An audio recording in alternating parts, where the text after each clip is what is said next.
नमस्कार विद्यार्थ्यांनो, चला तर आज आपण पाहूयात 2 ची विभाज्यता कसोटी। 2 ने कोणत्या संख्येला पूर्ण भाग जाईल? तर ज्या संख्येच्या एकक स्थानी 0, 2, 4, 6 व 8 हे अंक आहेत त्या संख्येला 2 ने पूर्ण भाग जातो।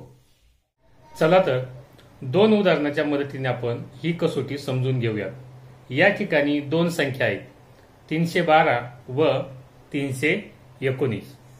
या 2 संख्यापैकी कोणत्या संख्येला 2 ने निशेष भाग जाईल? तर 2 ची कसोटी अशी आहे की ज्या संख्येच्या एकक स्थानी 2, 4, 6, 8 व 0 हे अंक आहेत त्या संख्येला 2 ने निशेष भाग जाईल।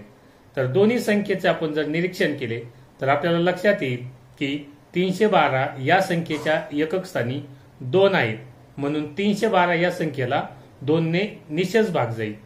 परंतु 319 या संख्येच्या एकक स्थानी 9 आहेत, म्हणून 319 ला 2 ने पूर्ण भाग जाणार नाही।